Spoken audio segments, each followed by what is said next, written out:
Hello and welcome. I'm your host, William Liu. I'm joined by co-host Alex Wong. You're listening to the Hello and Welcome podcast after dark. We haven't done one of these late night pods since the regular season when we were doing late night react pods. But I think this game was so good, arguably a classic between the Oklahoma City Thunder and the Minnesota Timberwolves. OKC taking a commanding 3-1 series lead after just a roller coaster of a game. They win 128-126. Alex Wong, what's going on, man? Happy Monday. Yeah, happy Memorial Day to everybody. To the people in Toronto, if you're just coming home from the Post Malone show at the Rogers Center, hope you had a good time. I hope you're better now. Yeah, so I don't know a single Post Malone song, by That's the way. not true, man. Come on. What's his biggest song? White Iverson, like back in his hip hop phase. Yeah. Someone said Post Malone looks like better now. There's also Better Now. Congratulations. Yeah, congratulations. Work so hard. That's I forgot him? to take a Yes. vacation. Yeah, I don't know. And I think he's like more country now. Yeah, someone said a long time ago he looks like he never showers, and I just couldn't get into him after that. So we know how much you love showering, so I can see why that's a no-brainer. a lot of white folks with thigh tattoos downtown tonight. I think That's just Toronto. I don't know what you're No, talking about. that's the Post Malone demographic, man. There's Sure. the Spider-Man Into the Spider-Verse yeah. Sunflower song. Oh, I love Sunflower. Sunflower. Isn't there? There's a couple people on that though, right? It's not just yeah, us. yeah. There's I think it's Yeah. 40-year-old man loves Sway Lee. yeah. Sway Lee, Oh, thank you. Yeah, Sway yeah. Lee. Ooh, he There can you carry go, a there you go. tune, bro. An- Yeah. Another Courtney Lee All-Star. Oh yeah. Possibly a Lindsey Hunter All-Star too, to be honest. He's We've, he's a two-teamer like Courtney Lee. But Yeah, we might have outdone the Lindsey Hunter All-Stars in real life that one time. yeah, well. Anyways, basketball. What's up, bro? Yo, okay, so first off, I hope everyone had a nice weekend. We postponed this episode mostly because I was out of town, but also I was like, I wanted to see what Game 4 was going to look like. We'll start here because Game 3, Timberwolves just absolutely smacked OKC. I mean, there was like so much Kenrich Williams in a 40-point blowout that I was like, this is kind of incredible. But we all knew that Game 4 was going to be a lot more contentious, a lot closer, and I think Minnesota figured out a couple things. I think OKC had a couple more gears to hit, and of course this one, it was just a like knockout blow going back and forth the whole game, man. I thought that I was just like tapped in the whole entire night. It goes down to the final possession.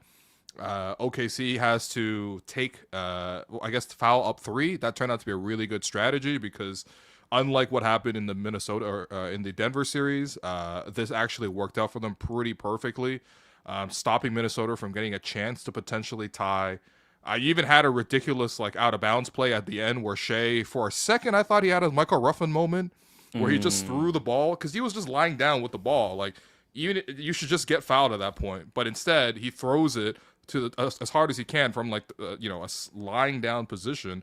A Minnesota fan is damn near on the court catching this ball he's Randy Moss catching a touchdown. What the hell? I did have an issue with that because he catches the ball in before the ball lands, so technically more time would have come off the clock if the ball bounces and hits out of bounds. Well, yeah, I hear that, but also at the same time, fans.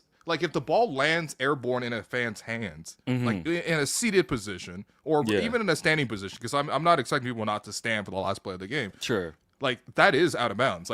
Any fan that touches the ball is technically out of bounds. Yeah, I think Doris Burke was crashing out a little bit about it because I think initially from the angle she thought the fan had actually broken the plane.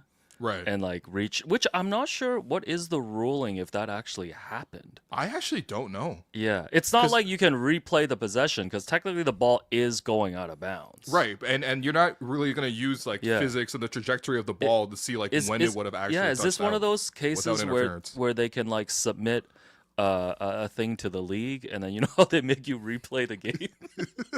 Oh, yeah. And then do you replay from the last possession, or maybe you can petition to replay the whole game? Yeah. Well, I see Clayton in the chat saying this is a Steve Bartman type moment for baseball fans. Yeah. I mean, I guess everyone knows who Steve Bartman is. If you don't know, let us know in the chat, and we'll explain it to you. Yeah. Well, you guys can. This Bart, man, my time. don't. You know what we do get? I forgot how loopy we get late night. Actually, I'm pretty loopy day and night, so Yeah, shouts to fair Kid Cudi. Yeah. If he doesn't catch it, it might have been the end of regulation. That's No, but my that's what I'm argument. saying. That's what I was trying to yeah. explain, Jerome. It's like if the Yeah. ball just is allowed to land out of bounds, And if it landed there's at, probably like, 0.1. 0.2 more seconds that goes off the clock. The game's probably over. The game's probably over. Yeah. I mean, whatever. Like, it's not like they weren't gonna get a good shot off anyways. But No. it's interesting to it's debate. irrelevant. Yeah. But like, let's just say on the off chance that they actually somehow pull off a tip in, Right. that would right. be stolen from Right. OKC. Yeah, Well, which 'cause I was even praying with- for. Yeah. Even with 0.1, you could still throw it towards the basket, and then they could commit. Remember the Tyson Chandler play with Jay Triano, where they threw it right toward the basket, and Well, he that's what, literally and then was Phoenix on top stole of the that, rim right? dunking. Phoenix Like, did that yeah. pit Yeah. play too, yeah, in the NBA That's still Finals. technically possible, and it was a 2-point game, so that could have potentially forced overtime. But Throwing from there is kind of nuts. yeah, Plus, It is. Yeah, Plus, yeah. Hartenstein was like hugging Gobert the whole time Yeah. in the paint. So, a little French-German warfare, as Doris Burke referenced in the fourth quarter. Yeah. Yo, that was great. It's- I'm not gonna lie, Doris Burke was going on. We're I gonna have don't a know, man. conversation about Doris at some Listen, point. I love Doris. I respect Doris tremendously, but I have not enjoyed her commentary, and that's just my opinion, man. If you're not good, you're not good. Yeah. But yeah, so yeah, Thunder win the game. Yeah, I mean they were in control the whole game, but it's like the Wolves did hang in there. Props to them. Yeah. Like Nikhil was big for them. Bro, Nikhil played the game of his life. I've yeah. never seen Nikhil play like that before. Yeah, man. DiVincenzo tapped into that, 53rd and 7th type of vibe that he had last year in the playoffs. Also, I love when they're like cousin versus cousin. I'm like, guys, this ain't T-Mac versus Vince, okay? Like, This ain't the Bear, bro. I hear the word cousin used more on the broadcast I'm per just minute I'm than just the saying, Bear. like they ain't like facing off for the finals here. Like Yeah, yeah. you get one good Nikhil game a series, you're pretty happy. But yeah, no, the Thunder, I just thought, yeah, impressive game from them. Their big three came through. Can't believe I'm coming on here to have to praise Jalen Williams. Big Dub. buckets. Well, big buckets to open the game, and then big Yes. buckets to close the game as well. And they just had a response every time. So yeah, I don't know. I don't really know how to give props to OKC because I'm not rooting for them. Well, I mean, I know you've been playing poker recently. I mean, actually all your life, basically. But this is one of those things where you're just watching two teams re-raise each other like the whole 48 minutes. Like, they're just upping the ante, man. Oh, Like, if you put it that way, oh man. Okay, no, seriously. Doyle Brunson out here tonight. No, man. I thought Minnesota went all in tonight, man. They're like, you know what, Julius Randle, your brother Julius Randle had 5 points tonight. You're not Yeah. playing much, okay? Mike Conley, you know what? Even though I thought he was making good decisions out there, we got our young guys in Dante DiVincenzo with their legs. Nikhil's playing well. We're going to put him in. We're going to sprinkle a little Terrence Shannon Jr., who might be the most unknown player in the playoffs that's still getting minutes. Outscored Shea last game, baby. He did outscore Shea last game, but He did not- outmeted him. Yeah, you know what? That wasn't the first guy to outmeet him, but I thought Minnesota went all in. I thought Anthony Edwards, even though he didn't shoot the ball much, I thought he did a great job distributing. And then ultimately, I thought their defense, they were super physical. I thought the whistle probably favored Minnesota's style of defense, where I thought. They shot more free throws than OKC, which is almost inexplicable considering the fact that the conversation is what it is. But they had 28 free throws to 21 for OKC, and that includes 4 free throws extra for Shea in intentional fouling moments. So, I thought everything was there. I don't think Minnesota could play better than what they showed tonight. They hit 44% of their threes. Yeah, well, the Bro. crushing thing was they were shooting I think they were shooting 70% pretty much most of the first half there. And you're still trailing by 7 to 10 points. Yeah. And then the whole game you're trying to make a push. Ant only took 2 shots in the first half. Right. But then you get those big games off the bench. But it's man, I did think they played really well, but their best was not good enough. Their Yeah. best was not good enough, and OKC, I think, just showed why they're 76 and 21 right now. And this might have been their 80th win of the season. I feel Okay, like. they're 80 and 21 right now, or whatever it is. Oh, sorry. Terrible. I think they're 79 right now because they Okay, had okay, 68 wins in the regular nice. season. Yeah, 79 and 21, and their top 3 guys were there, and they just have so many guys. That's Yeah. the thing. I heard I heard it was Kevin Garnett compare them to the Wu-Tang Clan, which is blasphemous. Come on, guys. Oh, wow, But okay. like he was like, yeah, Wu-Tang got 15 members. Like these guys will just come after you, and that's how you Which feel. Wu-Tang member is Brandon Carlson? Honestly, we have to save this because we might have a 7-day break before the finals. Yeah, So you know what? hang tight on that one. Uh-huh. But yeah, like they just keep coming at you, and it almost feels like they just need to play a competent game to beat you. Like they don't need to be out of this world. Like listen, Shai had a playoff career high. Yeah. I didn't think he shot that well from the field, but No, he shot 50. It was 50. Yeah, okay, Oh, okay. 13 of 30. yeah, see there, he sucks. Yeah. No, Shai's great, man. Congrats to the MVP. Bro, Shai was going crazy whole game, man. Yeah, but like they don't need everyone's best game like to win. They just need to as a whole be competent. You know what I mean? It's like Dort has 4 fouls, like we'll bring in Case and Wallace. Like, oh damn, is that Isaiah Joe driving to the basket? What's going on, man? Like, yeah, it's just they just have the formula to win. Yeah. And I think Minnesota played I thought Minnesota played a great game, but it's just not enough. Yeah. I thought a couple ballsy things from OKC too. They benched Isaiah Hartenstein after the whole first half. I'm like, he's just in the wrong positions and they're attacking him and dropping stuff like that. So they just like straight up like changed the starting lineup. They put Wallace in to start the second half. I thought they handled all the punches. I think there's like an emotional element too, because it's like Minnesota was pushing the whole way, man. Jaden McDaniels was legit playing like Kevin Durant in the first quarter. Like I just couldn't believe what I was watching. And then Nikhil was playing like Shai for like the second quarter until like the third quarter, and he even had like a crazy layup towards the end too. He was knocking down his threes. He was going to the basket. Dante's knocking down his threes. I didn't know he was shooting 25% from three, because he's certainly not shooting like it. He's shooting like he's shooting, you know, like 100% from three, basically. Gobert, I thought even did decently, you know, in the lane. It's just like all their guys. Nas Reed was making huge plays too. And again, like I just OKC. I think the one thing I would say for OKC is I've never seen their top three play all together at this high level. Like all three guys on at the same time, because they needed every three from Chet. They needed every block from Chet. They needed every like playmaking, you know, drive or jumper or catch and shoot three from Jalen Williams. And then they need, like, Shai was just ridiculous, bro. That play where he's like got Gobert on an ISO on an island. McDaniels is like he's like annoyed at Gobert. He's like, why would you switch me? Why would you switch on to Shai automatically instead of fighting through? Then he like strings Gobert out, like gets him to stumble, but then Shai stumbles. He keeps his pivot foot down. McDaniels comes over while he's on the ground, and he like slots the pass, a nutmeg pass, through to Jalen Williams, who knocks down the three with like 3 minutes left. That makes it like a 7-point game. That was like one of the craziest plays I've seen all playoffs, man. And this has been a ridiculously good playoffs, but I don't know. Shai was just, I mean, bro, this is his first career 40 ball in the playoffs. So I think this is absurd, man. Yeah, I mean that it's kind of funny. That's like his like first signature play, like his most signature play right now is the splits on the ground with his Tim's ass looking signature sneakers. And Doris is like he didn't pick up his pivot foot. I'm like, wow. I'm like, Doris, you're ruining the moment again, man. Please. Doris, just give me a mama. Just let me watch, there goes that man. Like, just let me watch basketball, man, please.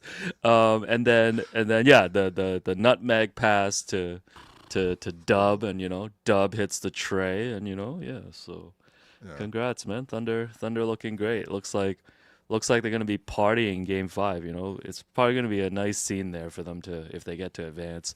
I wonder if like I'm saying like guys like KD should like show up, man. wow. Like the old, you know what? I kind the of like old that. Thunder. Yeah. Like even Westbrook, who just got eliminated by them. Yo, Westbrook 8 Jordan days weird as ago, hell, man. should pull. Yo, why not, Russ? That's your motto, man. Why not? No, you're right. Cause No, like, but he would get a standing ovation as well. Oh yeah. No, I mean, I think, well, especially considering the contributions he made towards OKC in the games, at least 4, 5, 6, and 7. Yo, he was not imagine- playing you know- well in the second half of that series. You know how when the celebs show up, they give them jerseys? Imagine if Yeah. they give him a Thunder Westbrook jersey. Yo, that's so disrespectful. Yo. No, But but you're right. You're absolutely right. yeah. Because like Knicks fans, like if you watch any Knicks game, they always show Celebrity Row. They show like 4 or 5 different Dog, the segments. whole That's how many- 97, 98 basketball Yeah. reference team is there, man. Yeah. Bro, Like they have even obscure guys. Melo's team is there. Melo, Yeah. Amare, J.R. Smith is there. Yeah, John yeah. Starks, Larry Johnson, Patrick Ewing is somehow like just like in the back on the bench anywhere he wants to be. Yeah. Like, I saw everybody's there. Travis Best in a Oh game. my Travis God! Best. Oh my God! Not Travis. Yo. Worse. Loved him in Blink 182, man. Oh my God! But like, yeah, like I think. I mean, the Thunder. I don't think have. Do they have a celebrity fan? I feel like there's not like a big. No, name there's not celebrity. one notable. Is Post Malone from OKC? I feel like there might be some connection there. They don't even have like a. They don't even have like the superfan Nav, like an equivalent there. Right, Like the right. most famous OKC fan, like chat. Correct Yeah. me if I'm wrong, but it's that like the two fat guys who like show up their shirts and they Whoa, jiggle their whoa, bellies body, on free throws. Body shaming. I'm not. Okay. I'm not doing this. Yeah. All right, fine. Yeah, But you know what I'm talking about? The guys with the luchador Oh yeah. masks. No, definitely. Yeah. Yeah. Bill Hader is from Tulsa, Oklahoma. Ah, that's a tough look, man. Bill He's- Hader. Yeah. He's the Jason Sudeikis of OKC. Yeah. Well, yeah. I feel like you're more likely to see him in a Knicks game or a Laker game than you would in an OKC game. I swear there's Olivia Munn is born in Oklahoma City. The band word? Hanson. Hanson. yeah. Mbop. Wait, whoa, hold on. James They Marsden should sing the is national a anthem. native of Stillwater, Oklahoma. Okay. They don't have Kristen any Chenoweth. no rappers from there, eh? Uh, Yeah, I guess Machine Gun Kelly is Cleveland. The lead vocalist for Kings of Leon, Caleb Oh, Followill. word? Yo, Yeah. Yo, Kings of Leon bangs, man. Yeah. These guys are- Kings yeah. of Leon bangs. These guys have never showed up at an OKC game. 'cause Yo, you never see a red carpet welcome for OKC, man. yo, Like I've I- never seen them show a single celeb at those games. yeah, for sure. No, to your point though, like, but they should have at least former players show up. Sure. Yeah. You know what I mean? Like, former It's Nick players. Collison. I think the answer is Nick Collison. Doesn't he No. work for the team? I I swear just- he works for the just team. have His him his there. jersey's retired there. Yeah, it is. That's right. Yeah. Yeah. For, which well, is- they showed Kendrick Perkins because like ESPN has the Western Yeah. Conference No, series. this is where I got the idea because I saw Perk at halftime. Yeah. And I'm like, oh shoot, they're doing the game. Like they should have the whole squad that made the final. Like James Harden should pull up. Sure, man. yeah. Who you want, man? Daquan Cook? Like, you want Derek Fisher? Tabo Cephalosha. Reggie Jackson? Who's Andre who's- Roberson? Yeah, I was trying to think Andre of Roberson. Roberson, Yeah, yeah. Roberson. Yeah. I think it'd be cool, man. Who else you want, Yeah. man? Jeremy Lamb? Kevin Perry, Martin? Perry Jones the Serge third? Ibaka's not available, unfortunately, because he's starting the Spanish playoffs on Oh, Friday. that's right. Si, Yeah, senor. so, yeah, heard from sources that Sam Presti did reach out and tell him he was welcome. So, yeah, to Oh. come to any They're like, game. guys, can anyone come to our games, please? Presti's like, you want 4 tickets? I see Chris Paul courtside. That was kind of cool. Oh, But he was yeah, only yeah. there for 1 year. Yeah, CP was there. I mean, he was a big mentor to SGA, right? So, I have a theory that CP is the one who taught Shea how to foul grift. yeah, that could be. Yeah, people are saying Luke Ridnour. Yeah. Luke Ridnour. Goodness, man. Yeah, anyways, I think if you're going to make the conference finals, like we remember what it was like, when the Raptors won at Yeah. home, beat the Bucks, like that was a very emotional day. Like I feel like they got to add a little bit to it, I Like, agree. So Yeah. anyways, what else you want to talk about from this game, this series? So, this series was really good. Well, actually, this game was really good. To be honest, the first 3 games kind of hit or miss for me, actually. Especially Yeah, game 3 was a all break. 3 games were blowouts to Yeah, start yeah. this series. Yeah. So, finally, the series got good. Don't worry, guys. We're gonna get to Knicks Pacers. I see The some one people thing asking in I the chat. realized from the discourse from this game was just like, I feel like the conversation around Shea has gone like to the point where I wanted to ask you the question because you know how in one conference you got Tyrese Haliburton considered most overrated. Is Shai Right. Gilgeous-Alexander the most overhated player Ooh, in the okay. NBA? Overhated. Yeah, make it. because- I need to hear your case on this though. Well, because all I hear about Shea and Yeah. on like online is just how much of like a foul grifter he is. He's Right. exaggerating this call, he's exaggerating that call. Yeah. Like he plays unethical hoops. It's not fun to watch. Yeah. Like there's all sorts of stuff. You know what I mean? And maybe this is just like my timeline is curated in a way that doesn't necessarily lean more positive, especially towards NBA basketball. But I'm just saying, like, I feel like at least players get a honeymoon phase, especially when they win their first Right. MVP. There's nothing like Shea has done poor. Like, he hasn't hurt people in the league. He hasn't. He doesn't really talk trash. If anything, the only thing you could really accuse him for is aura farming. But realistically, he's just an objectively cool player who's also really good. And I feel like the narrative flipped on Shea so fast. So my question to you is, Is Shai overhated? No, I don't think so. 100% disagree. Okay. I think because you win the MVP because you're on this on the 80-21 team, and because you're in the conference finals, you're the favorite to win the championship, and you're the best player on that team. Like you're gonna get this level of attention, right? And Okay, I feel like attention, yes, but I don't even Yes. see credit. I just see like people tearing him down. yeah, but I feel like he does get the credit. I mean, like people know how good he is, and it's almost to the point because he's so good, you have to start nitpicking. And the nitpicking has to come from like the how he's, I guess, drawing fouls. And I think I do agree at some points in this series, like if you want to look closely enough, and if your bias is that you feel like he is getting more calls, it's like you can make the case that there are times where he's drawing calls that other players are not. Like Okay. if you look at the way Julius Randle plays, or like Bro, Ants. Julius Randle plays drunken basketball, man. Listen, I saw on, dude. Randall get mauled a couple times tonight, like in the first quarter. And there Julius was Randle's just no the master call. of driving into traffic. Listen, we're like- not gonna disrespect the big who. Yeah. No. So I 100% disagree, and I think just when you are at that level, you are gonna get picked on for stuff, right? Like guess. even MB got picked on for stuff. But bro, Embiid was way worse. Like, Sure.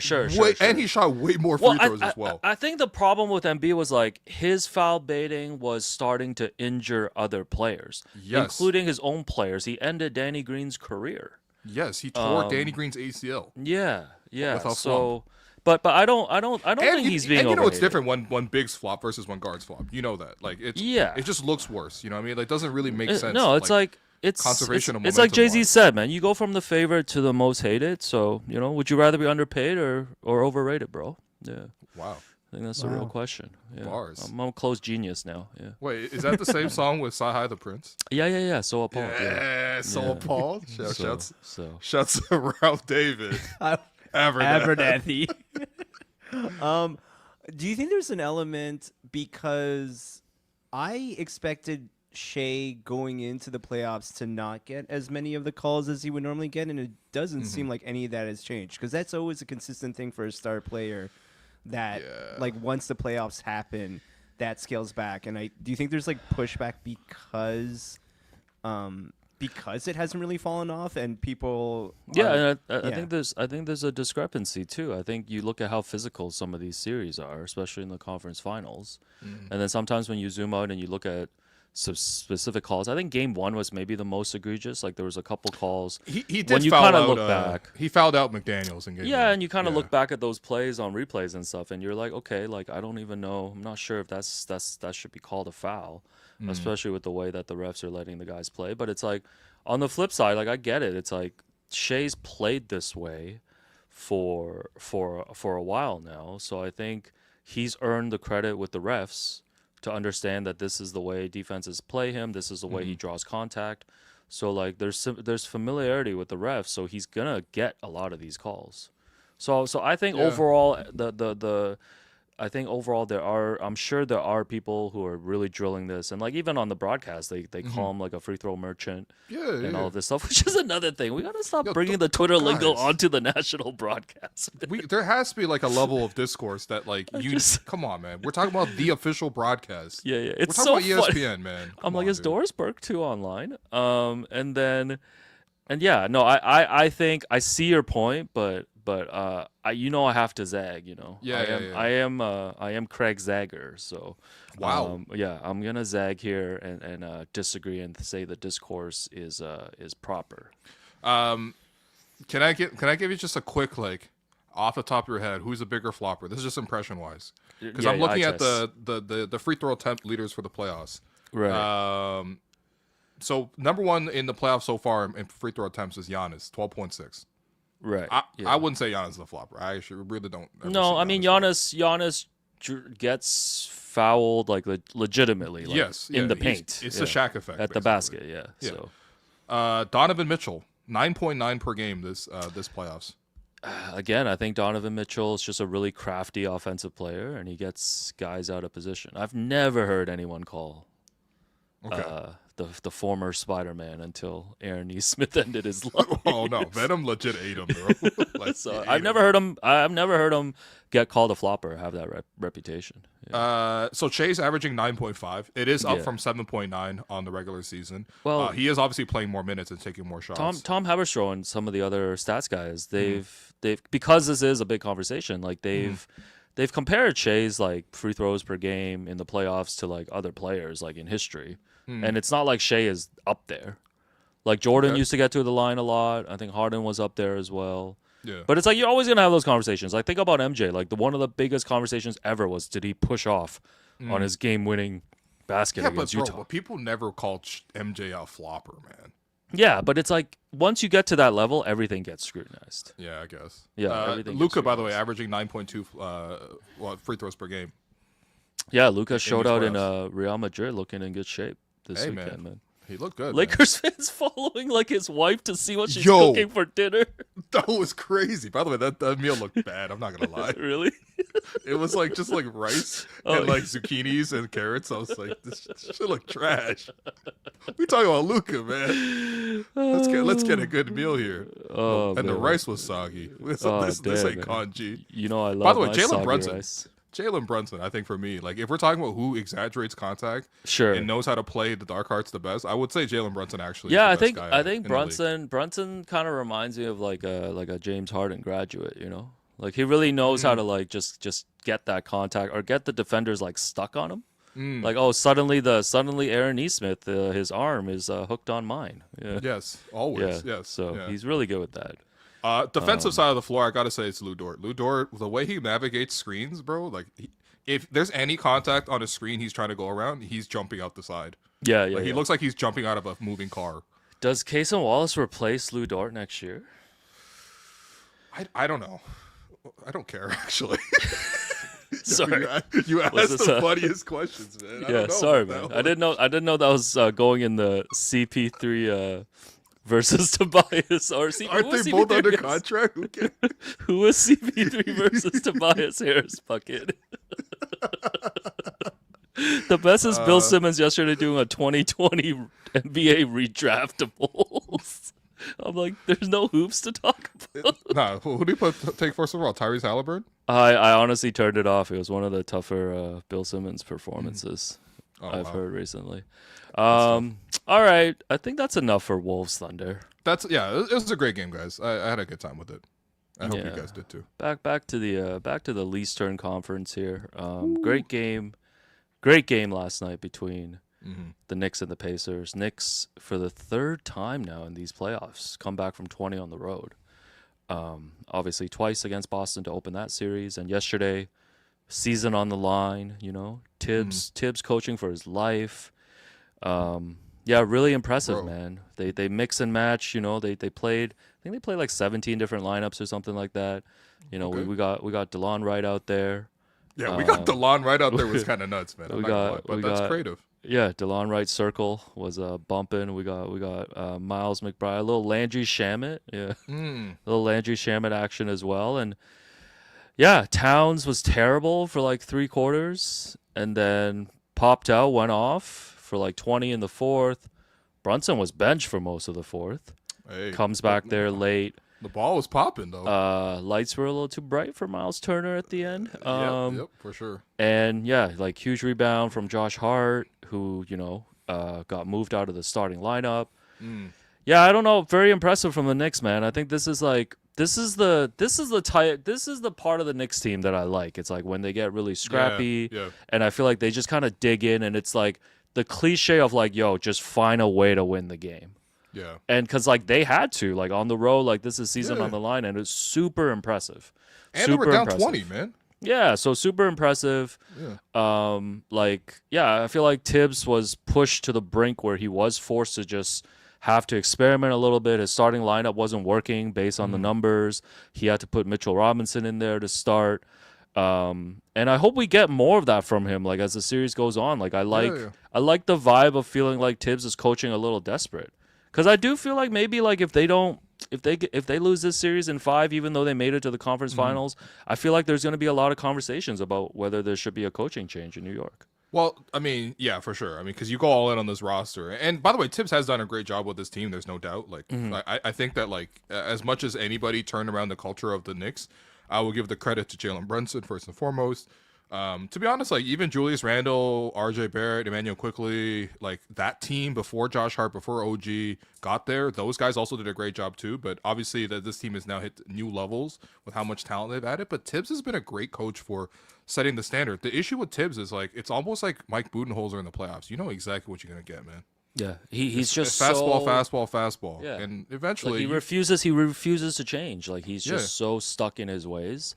right. That's why I was super impressed by what he did yesterday. Exactly. Yeah. Yeah. I think he not only saved the series potentially. I mean, who knows? The Knicks are still down.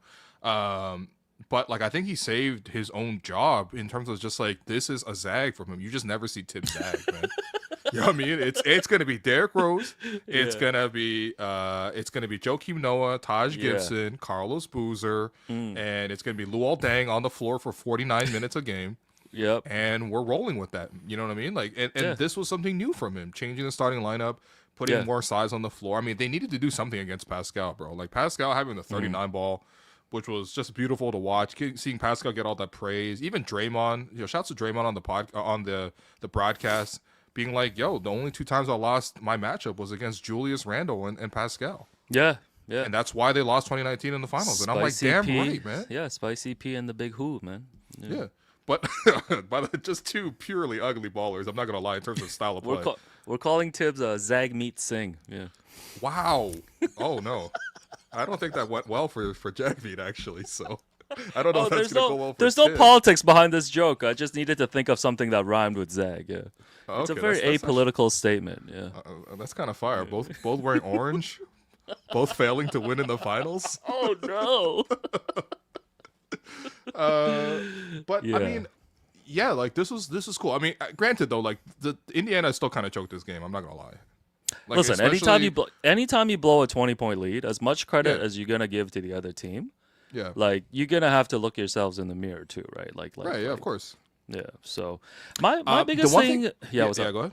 No, go ahead. What are you gonna say? My biggest thing, like watching them down the stretch, is just like I know they have like all this depth, and they get a lot of secondary scoring from guys like Nemhard. Like Neesmith, I think sprained his ankle. He's like game time decision. Yeah, tomorrow. but he still played in crunch time, which I was. Yeah, he showed up again. But it's like I don't think they get the ball to Pascal enough.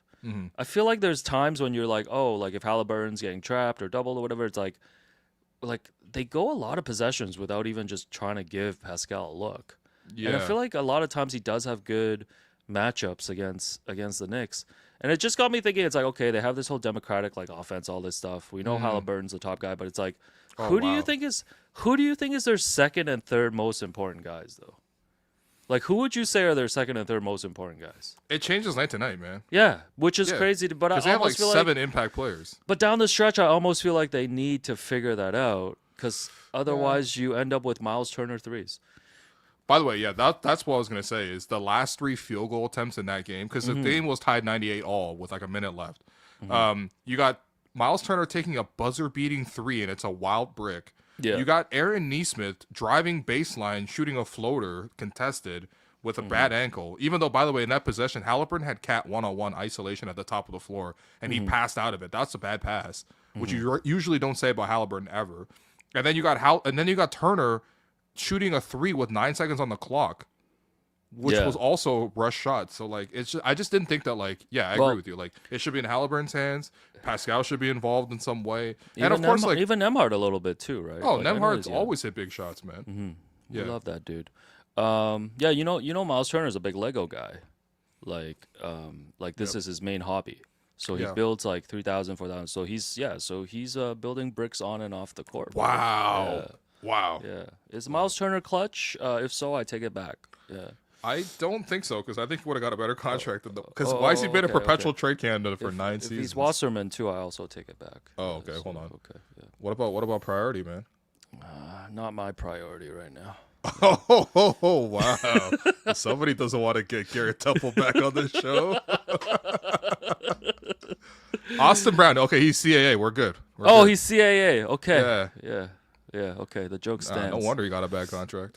Oh no. All right. Yeah. So an impressive win by the Knicks. I think selfishly, I think all of us just wanted to see both of these series kind of extend a little bit. So Yeah, I just want more games. It is kind of weird actually, because there's so many of these young stars where like sometimes when you see them playing really well, you're like, okay, I'm really impressed. But like Haliburton has a little bit, even though he's very different of a player than Ant. Like both of these guys will sometimes just have very underwhelming games. Like Ant today, for example, like he's just not involved. listen, I was super disappointed in Ant tonight, and I think we've talked about this, and like we've seen. I mean, they said on the broadcast like he's averaging like what I think 27 points a game in the playoffs, like overall in his career. Super impressive, of course, but it's like even last year against Dallas, like we saw there's just certain games where he just doesn't really have an impact at all, right? Like when the scoring's not there. And I think that's the next step for him. I feel like Haliburton in a way is kind of like a little bit further along. Because like I feel like he does. Yeah. Maybe it's the clutch stuff that's getting to me. Because like I do feel like he always kind of grabs the game, especially like I mean in this playoff run, like he's just had so many moments of like just taking over. But I get it. He was kind of missing there last night though. Yeah. Haliburton's weird because I don't get a sense that he has like his one-on-one scoring, because like when teams like switch and then like they force him to attack mismatches, like I feel like he's amazing in pick and roll, he's amazing in transition, he can spot up pretty well for three as well. But if we're talking about just one-on-one, even with a mismatch, I don't feel like he's nearly as good at that versus Ant, which is like Ant's gonna cook like a mismatch like all the time.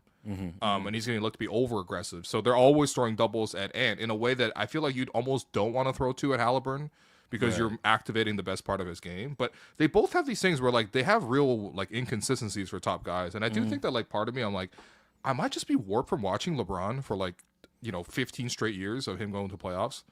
Well, I am a big proponent of like know what I mean? we're underrating not just like LeBron's like overall longevity, but also like even just look at his streak of like consecutive finals appearances, right? Like that consistency. I know it's like, oh, whatever. He went 3-5 in those finals or whatever. But Yeah, like, whatever.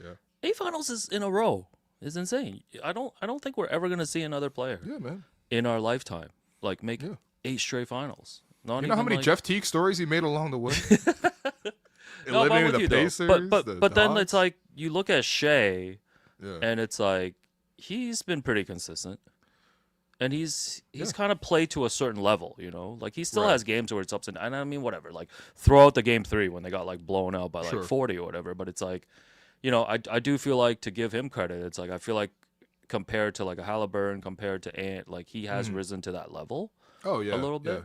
But Yeah. I mean, it's across the board too. You look at Jokic in the second round. Like Yeah. he had He 3 never straight, disappears. Yeah. No, but he had 3 straight kind of quiet offensive games. No, by his he has standards, quite too. offensive nights depending on how good the defense Yeah, is. And yeah. But like he's involved. But I think that just speaks to like Halliburton's not that type of player that can like always impact the game. You know what I mean? Like if he's not scoring, or if he's not being this Yeah. like elite playmaker. Yeah. Because Also, the new narrative is he throws like fake no look passes because he always does the toss and then spins after. You know what? I Honestly, can't lie. Tyrese Haliburton's like the human ore farm at this point. Like he you know what I mean? That's I'm level retired. 1 ore farming, man. I'm retiring aura farming because I heard like Zach Lowe and Howard Beck talk about it, and like all respect to them, but if you old heads are talking aura farming, I'm out. Wow. No, we got ESPN saying Shai's a free throw merchant on the broadcast. We got Zach Lowe talking about aura farming. Just The talk internet moves too normally. fast, man. No, just talk normally, man. I swear to God, if Zach's like talking to Rob Mahoney next week and asking what a fake demon is, I'm unsubscribing, dog. Zach Lowe's like, "What up, Beck? You know, You got you know who has aura for me? Nikola Jokic." Like, no, right now the best playoff pod, bar for me, Hoop Collective, man. Hoop Collective holds it down. That's my. they're probably doing an right emergency right now, man. now. Yeah, that's my number one right now, man. I love Ben McMahon. Yeah. I love Bontemps' reports from speaking to execs. And And I was talking to Eastern Windy Conference is exec. Windy is my favorite. Yeah, I love. Oh. Windy. Yeah. No, shouts to Windy, man. Shouts to Yeah. Windy. Knicks fans, leave them alone. But Stop throwing garbage at Windy, man. That's so couple rude. of other subplots from this. So John Haliburton, who was banned from I believe all arenas, I guess, after his little confrontation with Giannis. They made him watch games from a Buffalo Wild Wings in Indianapolis. Do they even have that? So he has been freed. He is allowed to attend Game 4, but will have to be in a suite, somewhere high up, so he can't come on the court and confront PJ Tucker. And get himself stomped on. So I wanted to read this tweet from Sham Sharania. It begins, Pops freed. You know what? The aggregation game is in the mud, man. I'm not gonna lie. When I got that Twitter notification, because I got the push alerts, but only for like 3 guys, and Shams is one of them. Yeah. And I see Pops freed. I turned my phone off so fast, man. Yo, man, this is what happened to the NBA I love, man. Pops freed. Tyrese Haliburton's father, John, will be allowed to attend Pacers home games in a suite. This is not even the worst notification I've gotten in the last week, because Chris Haynes over the weekend was like, Lance Stevenson requests us a trade from Michael Beasley's Big 3 team. Yo, Pops freed is so good. Yo, this is when my dad swam to Hong Kong, man. Pops freed. Yo, I would love to get a Twitter notification for your dad swimming across the channel, man. Pops freed, yo. Anyways, Haliburton, Jay Haliburton is freed. He is freed up for Game 4. The other subplot, I don't know if you've seen this. So there's been like kind of this running joke that Rick Carlisle's like trolling Tibbs a little bit, and like trying to bait him into playing his worst players. So we have a couple clips here. So here is the first clip when he's talking about Precious before the start of the series. People don't talk enough about is Achua. Achua gives them another big defender and another guy that can crash and generate possession. So it's going to be a constant physical battle in there, and we're going to need to be ready. And then after yesterday's game, because Tibbs did dip into his bench a little bit. Sure. Here's Rick Carlisle again. Yeah, this time talking about another bench player. Their bench guys they've had a lot of good stretches all year long and in the playoffs. Payne, who's had some very good stretches, didn't play, and so. Guys, like, go ahead. 100% he's trolling. Like, he is trolling. He has to be trolling. Okay, look. Coaches are always extra gracious with their comments. I get it. Yes. But this does come across like he's saying, please play Campaign, who has not been good. And Yeah, please play the last- Achua, who hasn't played for a while. By the way, I can't tell if these are AI anymore, man. I feel like we're so dangerous right now. AI technology It is really dangerous. Like, you could easily have a Knicks fan creating a version of Rick Carlisle saying this. So, but I'm hoping this is true, because the world's falling apart, man. We're just trying to get some classic pods in before it ends. By the way, we've done enough pods now where people can definitely just use AI to make us say anything. Yeah, go ahead. You'll never replicate this. You'll never get Chris Paul or Tobias Harris. No algorithm will feed you Javier Bardem versus Jonas Jerebko, bro. Okay, that's pretty easy. I think give me JD, man. But Or this JP, is my favorite subplot, because I couldn't stop laughing before the series. Oh, when yeah. that Achua clip was going around. He just kept picking up Precious. This will feel like if Steve Kerr in 2019 was like, man, these Raptors are so deep, and they have Jeremy Lin. No, it's like they haven't even run the bench lineup led by Malcolm Miller here.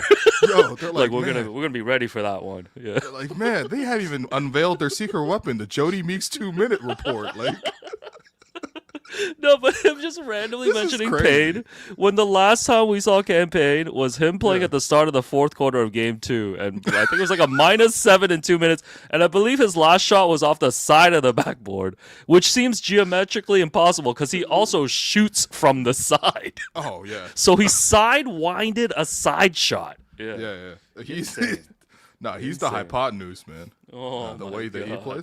Yeah, I so- can't wait, man. There's more players on the roster too, man. Tyler Kolek, Ariel Harkporty, like they gotta be feeling a type of way right now, man. Oh, man. Yeah, PJ so Tucker, yo, I need him to say PJ Tucker, man. it's like we know what PJ can bring on the court there. You know what? They should AI this stuff. Yeah, I actually need an AI video. I would of love to PJ just hear Tucker the rest of this roster. I don't know. After 3 games, I'm kind of like the Pacers. They're the better team, but yeah. Knicks. I feel like the Knicks. It's close though, Knicks man. will squeeze it out. But I think the other thing too, because everybody's like, oh, if the Knicks can get 2 here, they get home court advantage back. Just gonna zag a little bit here again. Okay. The Knicks have lost like 5 times at Madison Square Garden in these playoffs. It's not Yeah, like low-key, it's yeah. not exactly a crazy fortress to walk into. Like yeah. Detroit beat them twice. Mhm. Boston got them once, Yes. and of course we know what Indiana did the first 2 games here. So Right. like it's cool. It's cool. We see Timothy Chalamet in his chrome hearts, sweatpants every game Man. and stuff. But You're seeing seeing Latrell Sprewell in the stand. Latrell Sprewell's not necessarily intimidating. I'm just saying the Garden vibe is great and stuff, but it's like the Yeah. Knicks have not been good at home in these playoffs. So I think it's like for all these players, like they want to shine on the biggest stage possible, and MSG is just always posited as. I mean, it's also New York City and it's Yeah. MSG, but it's like I feel like it's like an enthusiasm rather than like you're actually afraid to go anywhere. By the way, though, like which arena is actually intimidated to go play at these days? do you think OKC is intimidating? Yeah, I guess the lack of celebrities. just from a demographic. You're like standpoint. I don't know anybody here. Utah a little bit just because of the racism. Yeah. Oh well, I mean Boston, I guess. Yeah, I Probably don't still has know, a bit of that. I feel like we've seen the stats skew too. Like road teams are winning more now, right? Like Sure, more than yeah. ever on the road and stuff. So I almost think my theory with the MSG is like, you know how when like teams win the title and then the next year they're like, oh, we get everyone's best game, right? Yeah. I think it's the same thing. Like every visiting team is coming in bringing their best game because it's the Garden. They almost want to rise up as well. So Right. that's my big theory. Anyways, No, it's I actually still the best place to Aura Farm, by the way. So I think it's actually. No, plays in we're the retiring Alabama Aura Farm, man. We Really? can't. Oh, Yeah. okay. You sound like Howard Beck. Yeah. Chelsea Beck. Oh, that's not good. Well, guys, Chelsea Beck. We love Beck, man. look, I just I think you could make the argument that sorry, man. We can't fuck on the video. Howard Beck, man, just get to the point, bro. I love your points, man. Just get to it. Is Howard Beck clutch? I don't even know. Stands. Yeah. No, shout out to Howard, man. Head of huge the shouts to Howard. PBWA. Had great conversations with him this year. Just some constructive criticism What are you guys talking about, man? for how answer that. certain Don't organizations should run certain departments. Yeah, Oh so. no. Anyways, we have some Sure. clickbait Raptors content here. Or what's going on? Oh yes, we have clickbait Raptors Super content clickbait. here. Alex, did you want to get to a bet? Oh yeah! By the way, guys, the Knicks and Pacers are playing tomorrow night in Indiana, and if you like the Knicks to even the series, they are 2.10 to win another one in Indiana. I don't want to brag or anything, but I've been right picking the last 2 games here. Took Oh, okay. Indiana Nice, in game nice. 2, and then of course big zigzag here, zagged back to the Knicks. And I think I might stick with the Knicks tomorrow. What do you think? They're calling you Zaggy from season 2 of The Wire, man. No, Zagby Singh's still in the league. No, Zaggy Singh is tough. Isn't his name technically pronounced Jugmeat? They're calling you Zaglow. Zagameets. Zaglow, man. Zaglow is so good. Zaglow is really good. Yes. Yes. You know what? You know what? For the sake of this series, because this series is so weird, I actually do like the Knicks to win tomorrow. Okay. I think Cat. There's no matchup for Cat. Like Pascal can't guard Cat, Miles Turner can't guard Cat. They just need to run Cat off the floor by playing a lot of just directing a lot of offense towards their way. But I think that the Knicks over the course of the series will figure out more and more ways to sort of at least hide Cat or at least live with some of it, because offensively he's probably their best option. Yeah. I think Indiana certainly has the ability to win this series, but I do think that this series has been super weird. So let's have I don't know, have we had a playoff series where the first 4 games all 4 road teams win? I don't think so. And a series doesn't start until the home team loses. So this series has not officially started yet. So Knicks 2.10 odd tomorrow. Make sure you hit the QR code below. Get all your basketball betting needs on Betway. Do you think they could pull off an actual blowout so we can see some minutes from Chua. Yo, whoa. Yo, Rick Carlisle, low-key, hilarious. Yeah. Oh man, I love Rick Carlisle, man. That guy's been around forever too. I don't know if we'll have any use for that sound drop, but it's there now. Chua, yeah, Chua is good. Yeah, the hay fever's really got into me. Chua. Yo, that's crazy. He's The just big so- sneeze. He's just so bouncy in his voice about it. That's what I'm saying. It sounds like AI, man. There's no way, man. Oh my god. If it helps at all, I like try to fix up the audio that I think when it came out at the end, it sounded a little AI like. So. Oh, Yeah. by the way, you seen that story where so Grange wrote this piece because obviously Pascal and OG are playing each other in the playoffs. So Grange, friend of the program, Michael Grange, wrote a whole story on Sportsnet about this series is a reminder of what never was. So the Toronto Raptors, and I'm like, oh yeah, my favorite thing. Let's go. Let's litigate 2022, 2023 because that season was so full of bullshit and all that, whatever. And I'm reading the story and I'm like, oh yeah. I'm this part of it, these two guys were beefing, and like the coach and Nick Nurse wasn't doing well, and Masai wasn't around, blah blah blah. I'm like, oh yeah, I know this. These are classic hits.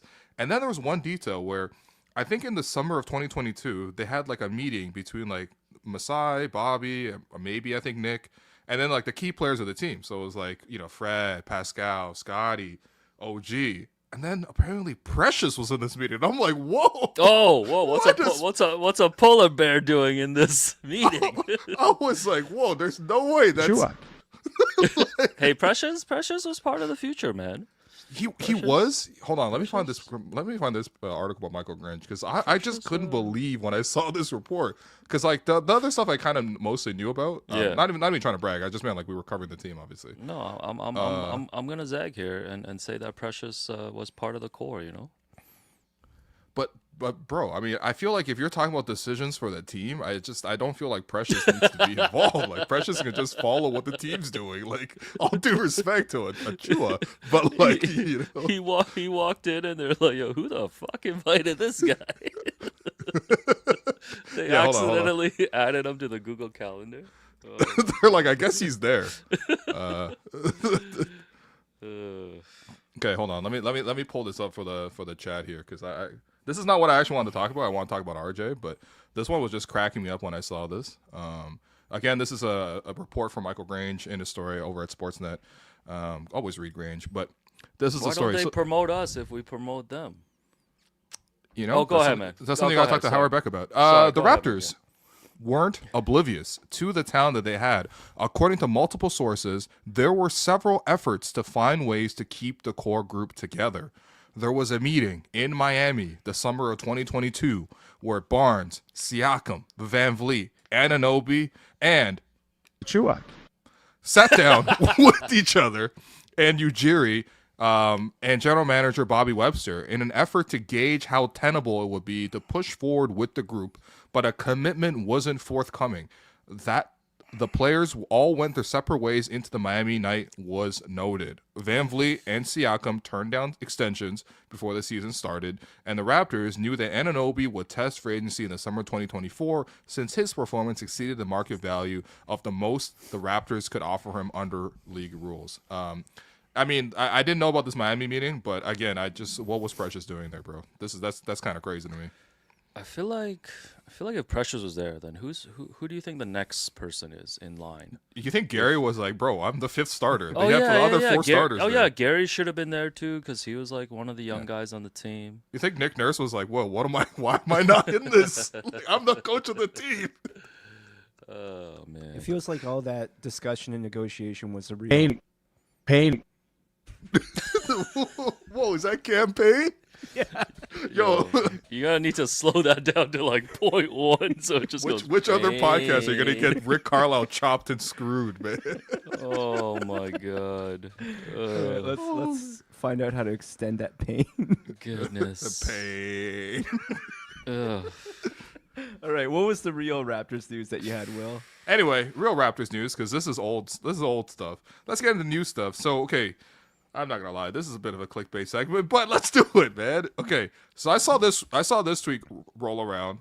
and there was actually a fair bit of engagement on it, and it opened the question. This man is not on my notifications list. I'll tell you. You don't get Chris Davis push notifications. At Chris He used Davis to bat report. fourth. He used to bat fourth for the Baltimore Orioles. Man. You know what? He does seem like a He like did. a low Chris average. he was a DH on the Orioles. Yo, was he like hitting 220 but hit like 40 home runs? Was that the guy? Yeah. He signed Yeah, a okay, I crazy remember him. contract, and he was terrible. Right. Anyway, so Chris Davis reports that the Toronto Raptors are quietly assessing trade possibilities for RJ Barrett. League sources state the Atlanta Hawks, Sacramento Kings, Chicago Bulls, and San Antonio Spurs are all showing early interest that could intensify as the draft approaches. The draft is in a month here. Look, guys, we all know that this is not Woj, this is not Shams. I guess even Woj, he's retired, but you know what I mean? Like, this isn't like a Mark Stein, you know what I mean? This is not Jake Fisher. Like, there's not any of those guys. But at the same time, I guess my question to you is, do you buy that there is at least some noise around a possibility where RJ gets traded? Because for me, I'm thinking about this as like, it's not the first time, because at least Michael Scotto did point out when the Raptors were in negotiations with New Orleans during the trade deadline when they got Brandon Ingram. Michael Scotto also reported that the Raptors tried to put RJ in that deal, and that the Pelicans were actually more interested in getting the package of Bruce Brown and Kelly Olynyk and a first-round pick instead of RJ. So, you know, it doesn't necessarily seem like RJ's nailed down, is my point. And so, I don't know. How much stock would you putting into this? Because, again, like, not with all due respect to Chris Davis, if he's real or not, like, you know what I mean? Like, this is... it's not that newsworthy, but I want to know how newsworthy people should at least think about this. Yeah, I think the report aside, just thinking generally about who's the most likely prominent Raptor to be traded this summer, I think most people would say RJ if the Raptors were looking to make a move. Okay. Because, you know, Do they need to trade RJ? well, that's the second question is, you know, we know there's these ownership changes that are coming to the Raptors, and Rodgers is taking over as the majority. And the bigger question is like, if the Raptors trade RJ, is it going to be a basketball move or a financial move or whatever moves that the Raptors make this offseason, right? Because like, are they a team that's willing to get into the luxury tax, or are they going to start maybe moving some salaries here, moving a few things around, and what's the mandate of the new ownership? That's what I'm more interested in, because you know, if an RJ trade makes basketball sense and it does bring back some assets that maybe can give this roster a different type of mix, then that's great. Yeah. But if it's like a financial move, then I think it opens up more questions to like, okay, like what is the Raptors and the front office and the ownership's plan for this team long term, right? Because like we know not every team's gonna have that unlimited pool of money, and not every ownership group operates that way. So it's like I'm interested to see what the limitations are, if there are any, for this Raptors team going forward in the new ownership. And I think that'll factor into like, oh, what a potential RJ trade would look like, or if it would happen. Actually, I've seen this comment before. Like, do you think Rodgers will be more willing to spend or less willing to spend as compared to the previous ownership? Honestly, it's like Because they're they spend a lot with the Jays. It's not like Yeah, the Jays don't. They but just it's such paid a- $500 million to Vladdy. Yeah, to be one game under 500. Well, But it's like 150 more games to go. yeah, you know, it's early. baseball It's is- early. It's early. Whoa! Holy shit, Jerome, you're on 5-minute timeout because that blasted my ear. So I think that's just like an impossible question to answer, right? Like I think any answer is just like speculation. Because I think the other thing is like, sure, you can point to the example of like the Jays and how they are able to pour a lot of money into there and their willingness to do it. But we've also seen examples of like ownership who own several franchises maybe prioritize one over the other, right? I think the Denver Yeah. owners, they have like a football team, they have an own American Arsenal. football team, and they have like a soccer team, Yeah. and then they have a hockey team. I think they own that, Colorado Avalanche too, and the Nuggets. Yeah. And it's not like every team gets the same priority, right? Sure. So maybe the Raptors don't get the priority, right? Well, maybe the money I don't goes. think it's not a maybe, bro. I think No, it's a but definitely. it just remains to be seen, and I think part of it has to be like you also like I'm not trying to be like pro owner and defend them, but it's like your team has to make a case that they're worth spending the money for too, Yeah, right? sure. Because like if you're in the luxury tax and you're like signing these players to huge deals and you're winning Mm. 35 games next year, it's not like you have a strong case to keep pushing. Well, I totally agree with you. I don't think. Look, I would not advocate for this current Raptors team coming off of 30 wins to pay the luxury tax in any sort of scenario where they don't at least make even 2 rounds of the playoffs. I feel like that's when maybe you should look at the luxury tax. But at the same time, as of the current situation, the Raptors don't need to make moves to shed salary to avoid the luxury tax. The luxury tax for next year is at 188 million. The Raptors are currently on the hook for 182. That includes RJ's contract this year and next year. And they will be getting the 9th pick if they choose to take the 9th pick. That rookie scale contract starts at $5 million roughly.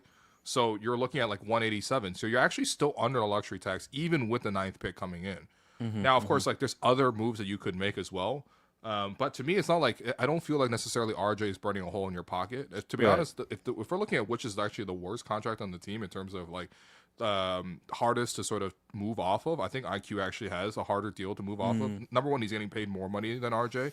Number two, I feel like his impact is similar to, if not less than RJ is, at least based on what happened last year.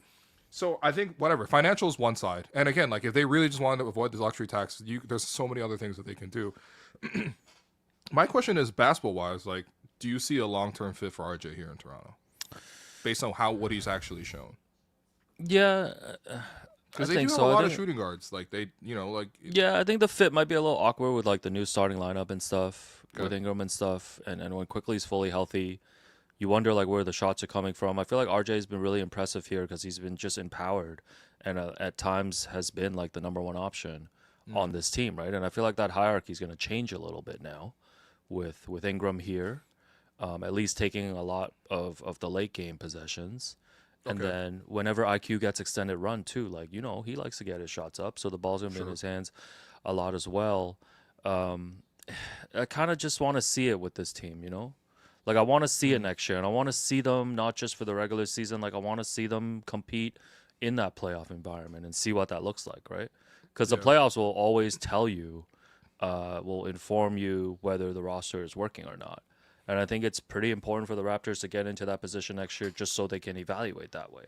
Because if you go another year of missing the playoffs, guys with injuries and stuff going through 82 games, I don't really know what you do next year sitting here next summer with with 4 of the starters making pretty big money to be able to really make an evaluation, right? So I think it's pretty important for them to get in that spot next year. Oh, yeah. I mean, there was about a week's worth of speculation about is Masai going to be, is MLSE going to be moving on from Masai? Is Keith Pelly, who's already let Brandon Shanahan go, is he going to do the same for the Raptors, whatever, with the president? And I think I've been really tapped into Grange on this, and Grange has been saying that the rebuild's over, man. They got to show results right now. Yeah, well, I think we knew that too the minute they traded for Ingram, right? Sure, okay. Yeah, I think the minute they traded for Ingram, that was a signal that it was over. They just had too many competitive guys, and you're not going to be able to tank, which is so interesting to me too, because at the start of training camp, the whole positioning of the organization was this is year one of the rebuild, right? Right. And I feel like you don't say that if year one is one of one. No, that's something Masai would definitely say. Year one implies year one implies the existence of year two of a rebuild and possibly 3. So I don't know. Only the people that are tapped in behind the scenes would know. But was Masai not forced? But was there a conversation with ownership, whatever it is, that hey, we're not doing a 2-3 year rebuild. Let's get this thing moving.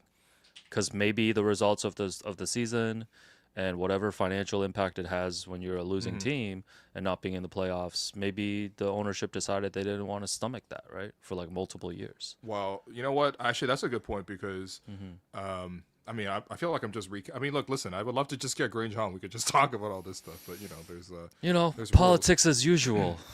But there was one thing where he did mention in his story that season ticket renewals have been pretty down for the Raps. Yeah. So did he put specific numbers on it or no? No. So I'm reading part of this. So as well, had their largest year-over-year season ticket holder decline this past year, even though prices were raised only to match inflation per sources. Right. Cover the inflation, man. But also I think anecdotally too, just talking to people around the city or like season ticket holders. Yeah. Majority of season we ticket know season ticket holders who Yeah, haven't yeah, given them yeah. up. Yeah. Majority of season ticket holders have like either had second thoughts or have completely just like Mm-hmm. passed on renewing. So Do you think they were like, wait, Colin Castleton starting again no, but it's with like, Orlando Robinson?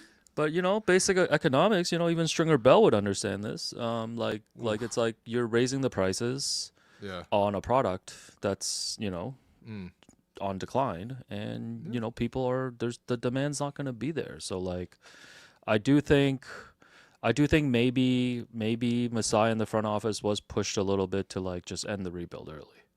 Damn. Like I don't think there was and this is just me. Like, just, Is that a good thing though? Shouldn't management be left to their devices to manage the team? Well, yeah, maybe this ownership is not going to be great, right? Maybe it'll be a kind of a meddling type thing. So I think it'll be really interesting next year behind the scenes to see what happens, because like we talked about this, like Masai has a year left on his contract. Yeah. Like that has to get resolved at some point. A lot of pressure on everybody, man. Yeah, new ownership is coming in. Right. Darko's gonna be going into a renewal year because they got the option picked up, but Right. And like teams under pressure to win. Mm-hmm. Although when you look at the roster, it's like, you wonder what their ceiling really is. Well, I think it's all hypothetical, man. Yeah, and for next year, it's like, I don't think it's anything beyond like if they surprise, maybe they could be like a 5th, 6th seed or something. Right. Who knows? Wow. But yeah, it just we seems could be like the Orlando Magic, man. Yeah, Sign but it me just up. I'm it paying just- season ticket renewal prices for the Orlando Magic, man. Yeah, it just seems like there's a lot of pressure for like 1 year. Yeah, and this is what happens. This is like the Raptors have had these like confusing directions for like the last 4 or 5 years now, right? Mm-hmm. Like not picking a direction and then picking a direction, getting rid of Pascal, OG, all of these guys, going to a rebuild, and now suddenly the rebuild is over. Hey, man, the rebuild's Like- over when you get Brandon Ingram, buddy. Like I'm that's what we were rebuilding towards. I'm just saying, if you only look at these 4 or 5 years, like it's not the hallmark of a great organization. It just, for me, a couple of things. Number one, if you can make a good trade with RJ Barrett, as you would with any other player, go ahead and do it. You know what I mean? Like if you feel like there's an undervalued asset out there, or you can make a better positional fit. I'm not saying like RJ's untradeable. Go ahead. But don't just come to me and be like, hey, I'm going to salary dump RJ Barrett. I'm sorry. RJ Barrett's your leading scorer, and I watch these games. A lot of times, guys can't score at all for the Raptors. And even though RJ's not your ideal number one option, you know what? Like he wouldn't be first on the chopping block for me on that sense. I think number two, it's like there's other aspects at play. So RJ's contract is up for contract extension this year. Not a surprise here, but in the few times I've been in the locker room, I have actually audibly heard him remind people that his contract is up for extension. Not in like a flippant way, but just like, players know. You know what I mean? Yeah. So if he's angling for an extension, and that obviously maybe includes more money, then you might have to look long term. But again, I have to remind people that extension would kick in not next year, not even the year after, but the year after that. So like it's not an immediate problem. It's like so desperate that you got to move him for. I think more than anything else for me though is just like I don't really want the priority of management to be anything other than what's the best decision for the Raptors. So I don't want management making moves to like potentially secure an extension for management, which to be fair to Masai and Bobby and Dan Tolzman, they've never done that in their tenure. So I'm not going to assume they're doing that in this case. But ultimately, I don't want their incentive to be anything other than taking care of the future of this team, both present and long term. And I don't want the influence to be, we need to trade for Rudy Gay like Brian Colangelo did so that we can then try to maybe extend. And just kidding, that ultimately changed when a new MLSE president at that time, in Tim Lagwicki came in. And also at the same time, I don't want management trying to dictate like the direction of the Raptors in terms of just like, you need to compete now because our season ticket prices are going, we're losing some customers. It's like, build the team the right way, please, because that's what's going to lead to both business success and also basketball success. But I mean, I agree with you though. It's messy, and I don't know. Again, if you can get a good trade for RJ, go ahead. But I'm not trading RJ for nothing, man. I feel like RJ's actually shown some real value here in Toronto. Yeah, we'll also, see. he's beloved, man. Like not that counts for nothing. But remember when like All-Star votes came around? Like RJ was a leading scorer on the team. He was the guy who was healthy at that point, and then like not even a single All-Star push for RJ. You know what I mean? Like sometimes, it's hard to push a like team not that's hard. in the dumps. You know what? That's fair. That is fair. It's hard, but it's hard. I'm just saying that it's like sometimes it's not that hard to tell when you're not like the priority for the team. It's like pretty obvious. You don't need per sources from a reporter. You can I think you can just tell. Listen, like I think a lot of people care more about just on court talking about basketball and stuff, and fair. But I feel like for the next year, if you're following the Raptors, just seeing where this organization is going is equally as interesting. Just to see how the ownership change is going to affect Masai's future. And we just know that there's a lot of changes happening, like within MLSE and stuff, because of all of this. And like, it'd be very interesting to see where all that comes out. And again, in the end, how that impacts the basketball team, how that impacts the on-court product. So, yeah. Yeah. We have, this is a good comment here. The Jays promoted RJ for All-Star. The Raptors did not. That's kind of tough, man. Ooh. But we know the Jays have an elite social team, though. So, you know. Of course, man. I think that's not a Jays, surprise man. here. Best one game under 500 team You don't want to see the Blue in the Jays. league. Man. Yo, don't let us get one. Don't let us get one. Don't let us get one tomorrow and get back to 500, man. About to be trouble in the AL East. Yeah. The fucking Rays play in a spring training park. Yeah. It's because their dome got blown off by natural disaster, though. So. Okay. Yo, salute. Yes, salute. Get well soon, Dome. By the way, I think one of the things that's maybe informing our negativity is just not even negativity, but like pessimism with the ownership change. Because like we also know like there's a lot of like cuts behind the scenes. Like guys are just getting let go. Sure, and from of right course and center in MLSE. that stuff is always going to happen. That stuff's always going to happen when you have that type of change. Like there's redundancies. It is a merger and acquisition. Redundancies open up. I've been part of that. I've had my role eliminated. At a corporate job and be laid off and stuff like that. So Yeah. What was that package? What was that severance package look like? I don't know, man. I just went to New York. Became a writer. Changed my career, man. Damn, they severed about the industry. Man. That's crazy. They made you an Audi, man. Oh no! Oh, you watching? No, I just making one joke. Yeah. Oh, sick. All right. Did we squeeze enough out of that juice? That's all the juice there is. With all due respect to Chris Davis, man. Yo, listen, if RJ gets traded, Davis, we'll give you. The segment wasn't even about you, bro. Shouts to Grange, man. We miss you, dog. Grange, man. I love you, bro. Oh, by the way, J. Lou's on vacation. You tried it, huh? Okay. Oh, I tried. Couple more other things. Award season. So awards are coming out. All defensive teams were named last week. I guess notable for the Raptors because Scotty did play enough games down the stretch to make sure he qualified for all defensive honors. He did not receive a vote. All defensive first team: Dyson Daniels, Lugetz Dort, Draymond Green. That's right. Avon Mobley. Yes. And Evan. And Electric Van Mobley. And Amon Thompson. So that is the first team. Second team, believe this is a player that exists for Blog Boys. Tumani Kamara. Rudy Gobert. That's Jerome's closet. Too many cameras. Jaren Jackson Jr., Jalen Williams, and Ivica Zubac. So those were the defensive teams. Any standouts or anything? Yeah. I don't like positionless voting in this because it doesn't really make sense that there's three centers here. I mean, I guess Jaren can play power forward, and I guess he played maybe more power forward than center, but this just doesn't necessarily make sense as a lineup. These are the players to get votes. OG was the closest one. I'm actually a little surprised. I thought with New York PR, OG would make it on here. Yeah, with the Anne Hathaway Instagram push. Yeah.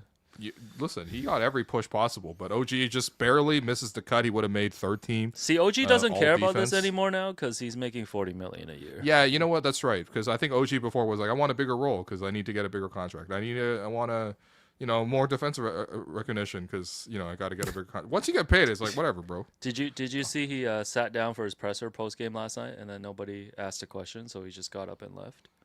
I mean, that's fair enough, man. It was really funny. Yeah.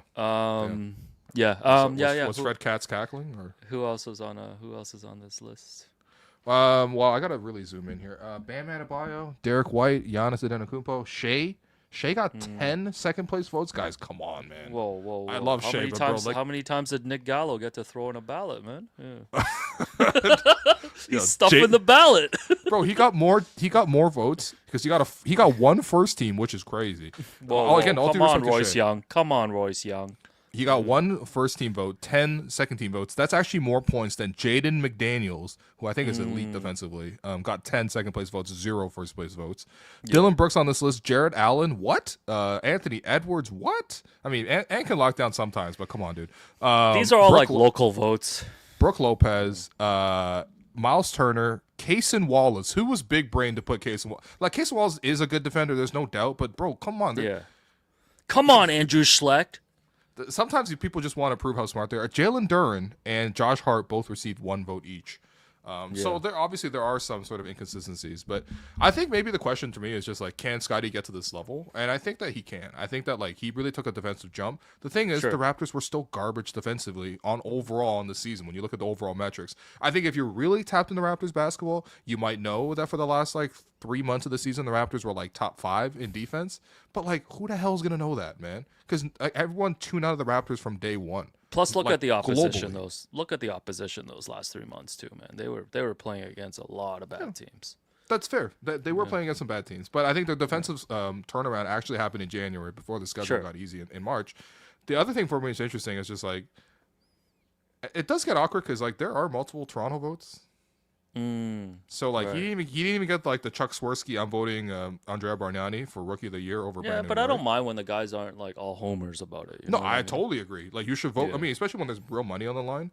Yeah. But yeah, I mean, I think like defensive capabilities. If you're telling me can Scotty be as impactful defensively as Tamari Kamara, with all due respect to Tamani, who had a good defensive season for Portland, you know, like I think yes, I think that's unequivocal. Can he have the same defensive impact as like J Dub has in a game? I think yes. You know what I mean? But until he plays on a winning team with the Raptors, at least being like top, probably for the Raptors, at least in Toronto, probably top 5 defensively, he'll get that recognition at that point. But right now, he probably won't. And that's just what it is. You know what I mean? It's the same thing for All NBA. I think you have the All NBA stuff on here too. Like, you're not gonna get close to All NBA if you're not even like in the play-in right scenario. Yeah. All NBA first team.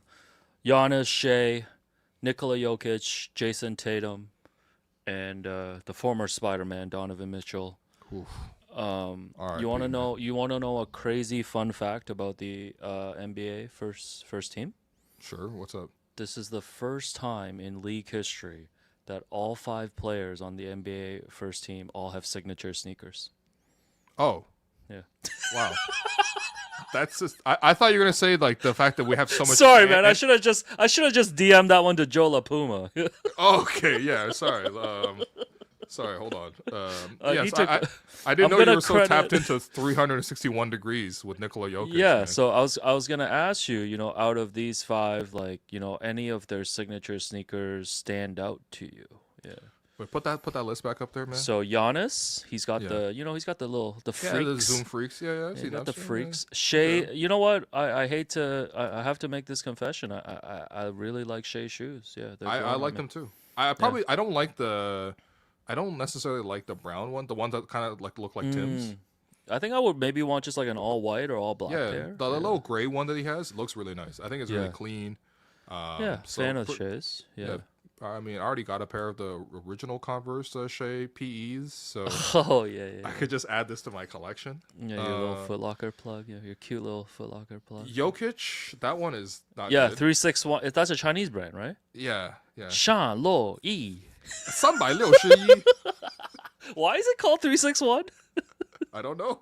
Okay, like he's I able have to go. no idea, man. I'm sure Mainlander 1, 2, or 9 will tell us. Yeah, it's like the androids in Dragon Ball. 361 Mainlander. kills me, man. Mainlander 16. I'm not yeah. gonna lie. Even in China, I didn't see that brand. So Yeah, when we were in the- China, do you see 361? Not gonna lie, we saw Anta. Like we saw Anta. We saw Li 361? Ning. You know what I mean? 361 got no motion in Shanghai. I'm not gonna lie. There was no store for 361. Donovan Mitchell. Are people wearing his spiders? Those like Dawn ones or something? Yeah, those are on discount at SVP. The only person even I I want to didn't see. buy those, man. I want Aaron Neesmith to be rocking those. Yo, Oh. imagine you eliminate the homie, and then you rock his shoes in the next round. You snatch his sneakers. You're like, And then Donovan, like, what's Donovan Mitchell gonna do? He can't even fight you until next season. Yeah, that's I fair. think that'd be awesome. Second team, Ant, LeBron James, heard of him. Steph, Avon Mobley, What's a and- polar bear doing? man? and Jalen Brunson. Third team, Kay Cunningham, Karl Anthony Towns, Tyrese Haliburton, J-Dub, Dub. and James Harden squeezes in the last spot and just beat out Alperen Şengün. So these are some of the players that got, I guess not snubbed, like they just missed the cutoff. Jaren Jackson Jr., I mean, and then I'm it fine with really falls off after that. Ivica Zubac was getting a little podcast buzz. Wow, little Zubac buzz. Of making the third team, ended up getting 15 third team votes. Darius Garland, ni hao, whoa. got 6 points. Okay. Sabonis, Pascal, Bam Adebayo, Trae Young, Devin Booker were others receiving votes. So, right. Well, I mean, you was gotta it. remember, obviously, the 65 games rule like cuts off a lot of potential candidates. Oh, yeah, that's true. For this, no I Kawhi actually- again. Yeah. By the way, so I was actually this Owen Phillips who has a Substack called the F5. He does really good graphics, in particular, Nice. like data graphics. And one of the things he actually really looked at was like the uniformity in this year's voting patterns between like the people who vote for these awards. I saw like- this. This is like the sheep and the thing, right? Yeah. And it was like who has Doug the Smith most out was there a votes. sheep. Yeah, that's actually tough. They did. Bah. No, when you see him, you better hit him with a bah next time. No, but like the most out there don't- votes were like Stan Van Gundy and I think like Yeah, Kendrick yeah. Perkins and like I think the one Bill guy from Simmons was Italy. up there. Bill Simmons was up there Right. too. Yeah. No, but it was always interesting to me because I always had this theory that like I thought a lot of voters would always just think about who's the smartest guy in the room, which is Right. kind of universally acknowledged as Zach Lowe, Sure. and we're just gonna copy Zach Lowe. But this Sure. was the one year where Zach wasn't really in media because Right, he was right. transitioning from getting laid off at ESPN to like getting hired at Ringer and sorting out his contract for the most of the year, so he couldn't actually start potting until like the last month of the season.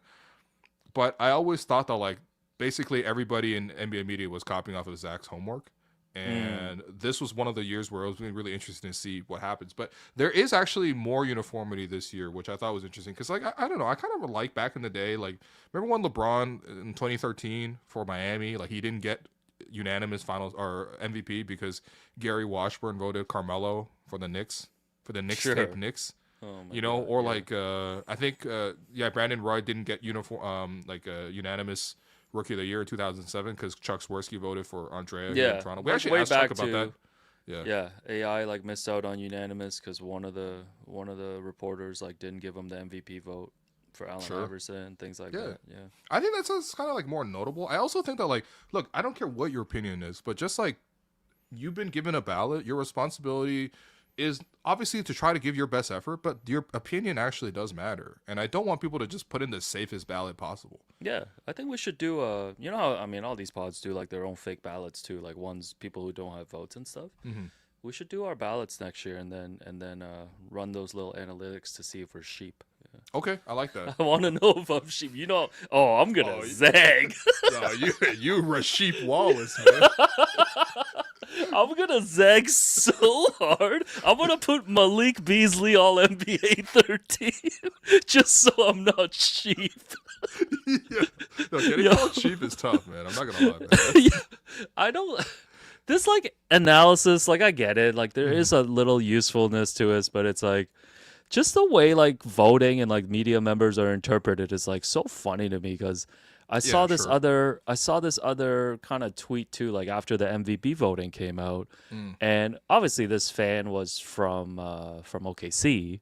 Sure. I guess a reporter, but then the reporter just listed out like the 47 media members who voted Jokic for MVP, and I'm like, okay, like what? They're just enemies of the state now. Like James Herbert can't go to OKC no more because he voted Jokic. Like, come on, man. Well, I mean, this is just kind of how it's gone. You know what I mean? Like, I It's don't like- become a part of modern day fandom for people. Yes, It's like yes, attack it's- on media. Yeah. Well, it's kind of like what happened in music, like you know what I mean, like how like there's like the Nicki Minaj fans, like the Barbs, or like the Taylor Swift fans, like the Swifties, and Sure. Yeah. SZA has some sort of fan base that Yeah. you know, Sizzies. Yeah. Sissies, Sizzlers. the Sizzlers, the Rizzlers. No, but like, and they just like constantly snipe at each other, and that's like kind of what the internet really encourages in a way. It's like it's not the internet's never going to promote the most reasonable person. The internet's Yeah, going to promote yeah. the most unreasonable person, and like over time, that's going to create divisions in things that are much more important than just sports. But like the fact that like sports gets taken to this level is just really sad. You know what I mean? Like. I'm like I think Jokic had a valid case, and I think that like part of the voting should reflect how close that race was. It's not Yeah. interesting if every year it's unanimous and everyone has the same vote. Like, Yeah, that's I just found boring, I found the MVP race almost to be like boring because like at least with these all NBA like there's 15 spots, Yeah. whereas the MVP you're debating for one award for one Yeah. guy. and it's these just agendas debates- going back and forth. Yeah, these debates just degenerate into stuff that doesn't even matter Right. for the award. It's just people fighting. Yeah. Ooh, look at this, man. Hello and welcome, San should be called the greeters. Oh yeah, I think we got that one before. Not to not to crush. Oh, okay. Stella. God damn, we just lost a greeter.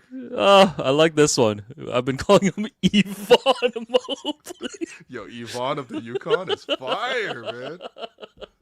By the way, the real Yvonne of the Yukon is JD Bunkus, bro. That man really from Whitehorse or Ooh, whatever. shout out to JD, man. How'd you get 60 minutes from normal? We got No, six. what's up polar bear doing on Fan 590? Yo, they got so many good quote graphics out of that. Oh, God damn it. Bonjournos. All right, that's all I got, man.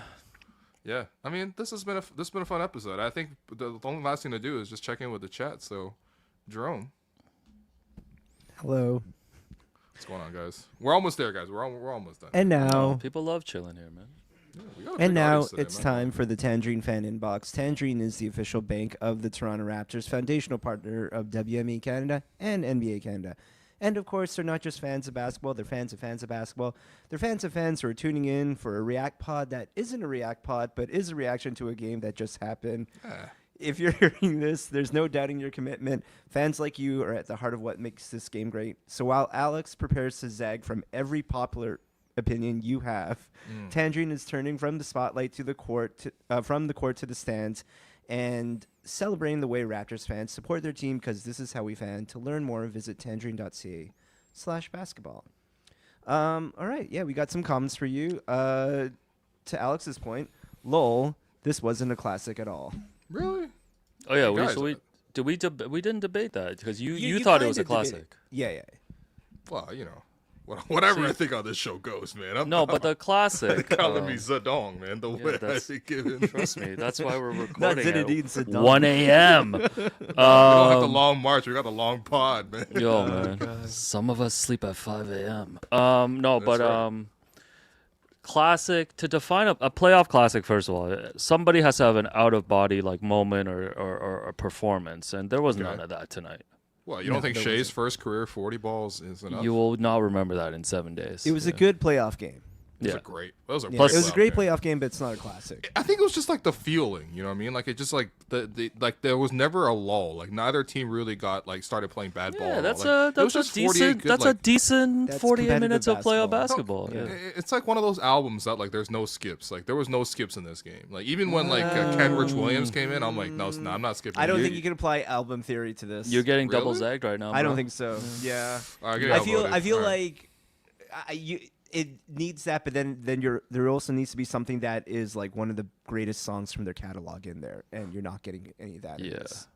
What 'Cause if this is like Viva La Vida Daniel by, said Game 1 of Knicks is a classic. That was a classic. The Yeah. Haliburton game that was was a classic. that was like it was a classic, but we can have multiple classics in the playoffs. No, series. no, Like, I but think this No, one we're was saying- not. This no, one but did we're not saying hit any this of the is just markers. not hitting the same. Yeah. This did not hit any of the markers. This That- is a really good okay. game, Will. I don't think it was a classic. No, you're right. You're yeah. right. There's not gonna be one like we're always gonna remember this one play the way that you remember Haliburton hit the. Are you gonna remember that closeout block from Chet Holmgren? That was a great block. It's a good Clinched block. the game. Yeah. From Coco, are the Western Conference Finals going to be tougher to get through than the actual finals this season? No, I think Indiana will give. I think Indiana, if they advance, will give OKC a little bit of a run. Okay. Yeah, refuse to. I don't know Zag. actually. no. I'm zagging. I think OKC. I'm not gonna lie. I think OKC beats them in 5. Oh, I'm standing on this lie until OKC wins the title. Yeah. Oh, yeah. okay. No, he has to. And he then has when to they stay win the title, I'm consistent, gonna you rank know? them as the 15th most impressive champion of this. You're the last Japanese soldier still fighting World War II. man. By the way, that's a real story. You know that, right? Like that was a real thing. Like apparently, like he was like fighting in the Philippines and like secretly like. This killing is our people. Asian heritage moment. For the No, it was like the I love how 1950s or meme is something. real. Right. No, like the 1960s. I think he was still going. I was like, dude, what? The thing's over, man. Asian Heritage Month in the mud. in the mud. Wow, Yeah. guys, come on. There's still a week left. From Michael Austin, OKC's defense is fucking terrifying. You have Dort, Caruso, Wallace, and J-Dub constantly swarming you. Yeah, Wu it's Tang just a Clan, comment. man. Wu Tang Killer Bees. They on the swarm, man. Yeah. I didn't start this We're one. talking You- killer bees like north of Brooklyn pies. I didn't start this one. I think one of you guys did, but I'm guessing it's reference to the calling within the game. But the Fantastic Four stuff. Yeah, I was started not this one. good. I was very disappointed with the broadcast because it opened with Pedro Pascal introducing Game 4, and then there was some tie-ins during the game to the new Marvel Fantastic Four movie, I think. Disney having to use a ESPN Western Conference game to do this tie-in is a heavy recession indicator. Marvel... It's pretty standard. They do that all Nah, the time. Al. Wait, Zagging. hold on. That's just normal cross branding. Zagging. Marvel fell off. It's a collab post. Marvel fell off, and now they're desperate for viewership, and, just chill out. Who are the Fantastic Four? Like I can't remember. Like Jessica Alba was in like the last Fantastic Four. That's like all I remember. Yeah, from it's it. an Two entirely ago, new I think, cast. or last one, yeah. Yeah. Okay, Yeah, so- because there's one in between where Michael B. Jordan was like the Human What? Torch in one. That's of- right. Yeah. That's Yeah, right, yeah. yeah. Okay, so who's the fool I'm in? Also, The which new one? one- Okay, there's like a golem guy. There's like Oh, the fire guy. there's yeah. There's the thing. Silver Surfer or whatever. Silver Surfer is not part of the Fantastic Four, Okay. but is a character within that world. Yeah. Oh, okay. There's Mr. Fantastic who stretches. There's the Invisible Woman, the Human Torch, The and, Invisible Woman. And the That's every Thing? woman. and the Thing. We gotta make women Wow, more yo, that's visible. Yo, that's I'm sorry. crazy. No. I'm the one. All I'm right, the friend who's too woke. Sorry, guys. Keep no, I going. fucked No, with you're that good. Yes, Up the next, Invisible Woman. Got you. I fuck Aiden with that one. asks, why you guys go live after I've already popped my melatonin? Yo, pop your Sorry, melatonin at noon, man. Yeah. Yo, if you're you even wouldn't up be the, still. You wouldn't be the first guy to, or just the first listener to fall asleep to Hello and Welcome, man. A lot Yeah, of people will say you- that they fall asleep listening to will- the React Pod, man. Yeah, Will used to get specific messages about that. Yeah. People Yo, fall people- asleep to his voice. People telling me that they would listen to the pod as a couple, and then do Yeah. couple activities while I'm just being like, anyway, your third star is Precious Achua. You know what I mean? Someone here is like, it's past Alex's bedtime. What the hell? No, it's not. No, Listen, it's we not. we No, know the it's old not. jokes. We know the old jokes flow here, but I am the night owl of this group. Yeah. You are Oh, yeah. absolutely that. Yeah. I'm you're gonna probably watch reward I'm yourself gonna with watch Raw. Monday Night Raw. Probably Yeah. make myself a sandwich, maybe rip a movie, and then go to sleep. Yeah. Wait, you Do you have hold on. anything, You make uh, sandwiches now? Because I thought famously you guys don't cook. I mean, Right, fair putting stuff in between two pieces of bread is not cooking. Okay. That's fair. That's fair. Okay. I mean, I threw some asparagus in an air fryer tonight. Is that cooking? Whoa, Yeah. yo, that's cooking. Whoa. There you go. No, Yeah. bro can actually cook. Wow. Yeah. Yo, asparagus in an air fryer? Yo, I'm so This, proud of you. this man. ain't necessarily the bear over here, you know? Oh, man. I'm gonna turn off my camera just so we have the right screen for this. But got this comment here. Jalen Williams looks like a failed clone of Will. All right, let's test So this theory. Will, if you can you just like look directly to the camera and just like give us a big smile? Yeah, I kind of see it. Nah. It's not there at all. We're I gonna see it. we're gonna take out my glasses, man. Well, this It just went to brings us. No, this brings us. You know the thing I've been meaning to do in Toronto right. is to have a Will Lou lookalike contest. If anyone that's listening or in the chat, info@stephenlebron.com. If you think you look anything similar to Will or could pull off looking like Will, whether from like a facial Asian standpoint or even just like dressed up like him, let us know. If we get like 8 participants, we'll do it. So we want to do the Will Lou look-alike contest. Well, I mean, you in guys gotta Toronto. enter too, because you know. Trinity Bellwoods. Hey guys, SVP location. All right, Castlefield location, SVP. You know, the one that's like near, but definitely not inside of Yorkdale Oh yeah, Mall. they're like get the Celtics reporter, Sweet Yeah, we need Sweet Cheek Toronto, aka Sweet Sweet Cheeks. Cheeks. Why we kept calling Yo, him I'll Sweet see you Cheeks, at man. AAJA in Houston this summer, man. Let's Oh, go. you AAJ Wilson, do man. that? That's Jerome when he copped the AAJ. AAJ Wilson is crazy. Hey, speaking of failing Asian Heritage Month, just wanna say, there was a listener who I guess asked if we were going to the Asian Heritage Month market at the Well That's last right. week, Are we? and because I've heard about it from this listener, I actually did drop by. Oh, nice. And just want to say I wasn't the only Asian that was super disappointed by the setup there. It was Wow. just- Called out. 8 booths of Okay. jewelry, I guess. Yeah. I don't feel like a true effort was made. So, Wow. the Well, I love your food court. I love And just to be everything clear, else we're there. not shaming the local businesses. We're shaming like the Oh yeah. I organization. would never shame any local businesses. I am the local business whisperer. But What? yeah, the Well, Okay. you need to step up. Okay. Damn. Yeah, it's a message from me. Wow. Just added a comment here. Will Luke alike? Guys, that don't actually look like Asian Jim Williams, do I? Someone said, "Would you accept Except strong non-Asian?" Absolutely. Yes. As long as, uh, there's obviously a limit. Like, don't do things that we've seen people do to try to look more Asian. like if you're trying to do yellow face, like just keep it chill. Ronaldo Keep it Yellowman. chill. Wait, no. No, Not keep it chill. Just don't do it. What are you talking about, Alex? Ronaldo Yellowman is just a joke, guys. Guys, Don't take it to please. real life. Yeah. This is Don't wow. take it to real life. Yeah. I mean, if you're Alright. brave enough, like go ahead, man. No, I'm actually The winner needs to have a similarly sized shape. We should Yo, seriously. I would love if Bobby Webster showed up for this one. Should we just do it at God damn. an event that we might do? Are we supposed to promote that event yet or not? No, not yet. Oh, actually, today would be the official first day of starting to promote it. We'll start doing it on socials. Yeah, this week we Yeah. can't be doing this at 1 a.m. okay. being like, hey Okay, guys, come okay, see. yeah. Come Yeah, see but us. we got And an event coming up with Bobby Webster. Information to come soon. Yes. Casual flex. Asian Heritage Month officially back, baby.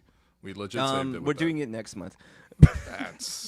It's always Asian Heritage Month with us, man. Come on, dude. We got what other pod got 3 Chinese guys talking hoop. There you go. Speaking about people to be invited to games, people shit. are saying Pacers and Thunder need to both invite Paul George to their arenas. Yeah, he's been responsible for both of the runs. Yeah. The Paul George finals. Well, PG's back. That would be pretty funny. PG's back on the pod circuit. Did you see? is. He was on he was on Melo's pod, and he said that during the Philadelphia Eagles parade, which we missed by a day. we did actually, That one of the fans is like, man, if we wanted Tobias Harris, we would have just signed him, man. Wow, really? Yeah. And I think Tobias replied to it on Twitter. I didn't see the. I didn't see think the he video. replied, quote tweeted or something for that. Yeah. So. All right. Fun fact for you guys. You guys actually might not have known this. Hey guys, did you know that SGA and NAW are cousins? Oh man. Yeah. Nikhil Alexander Walker and Shai Gilgeous-Alexander are cousins, and Alex left the show. All right. It is just like it legit sounds like the bear in there, man. Like they just talking about cousin like crazy. Like I mean, I think part of the thing is like I know people don't like the media, but like one of the jobs of the media is to like tell the stories of the people so that we get a deeper appreciation and we get an understanding sort of what we're following. I think what's really happened here is there's not been enough storytelling around Shai, that there's only 2 things that people know about Shai. One, that he foul baits, and number 2, that his cousin is Nikhil, who plays for the Wolves. Like that's not enough narrative around a guy. Like I feel like there needs to be more story told in, or even just like storytelling investment. And that's not necessarily falling on one organization or the other, because we know OKC is a small market. We know that Shai's been ascending recently. I mean, you could have seen it coming. The guy was literally runner-up last year, but it's just, to me, it seems like it's like an actual failure of like just the storytelling element of the game, because I think it's a also lot around Shai that should be told. Yeah. I think it's also Vivek's point on a previous episode of just you need to put more markets onto national television. Yes, absolutely. So they can tell these stories early and they don't come here. All right. $5 from Top Shot. Our star player is the king of the unnecessary no-look pass. Hey, man. I think we. I mean, Scotty loves aura farming. We know that. Like, he loves fishing for a moment. We can't use that. We're not using that term anymore. So okay. What is the original aura farm? Just trying to look cool? I guess so. Yeah. Who was the original aura farmer? Damn, man. The original aura farmer, man. Jesus. Genghis Khan.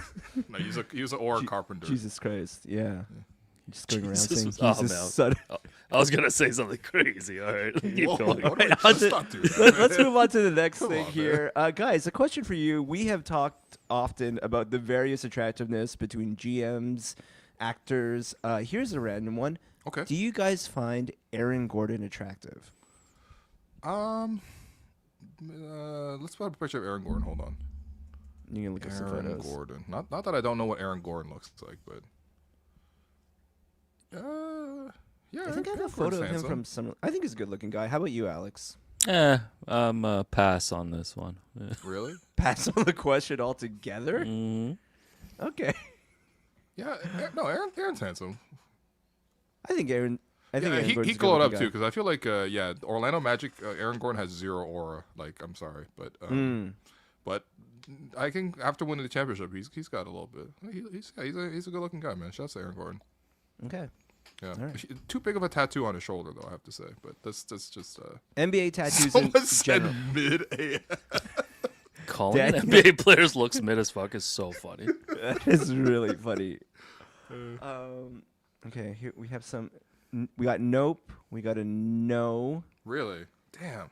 He looks like the third most important henchman. Okay. This is the riveting conversation we're having during AAPI month. Look, Hold on, guys. we're just answering Hey. fans' questions. Send in AAPI questions, man. Yeah, Oh, send us no. Asian Not our related favorite dim questions. sum item. Haga. Okay. Final question here, unless we, I guess, get Asian Heritage Month questions. Guys, would you rather be 5'4" or 7'4"? We don't need to show the Aaron Gordon photo. It's not a great photo. I would definitely rather be 5'4". Life as a 5'4" person seems way more convenient than a 7'4" person. Okay. Yeah, I'm team Conversely, 5'4". if you're 7'4", you're probably in the league, and you're definitely a millionaire at that point. So I'd be Zach Edey. That or You'd actually you be bigger are- than Zach Edey, which is You are nuts. sadly the one 7'4" player that didn't make it to the league, which is. I just feel a like rough- my current skill set of basketball at 7'4" would be in the NBA. Because you know what I mean? Like, a lot of 7'4" guys are not good, man.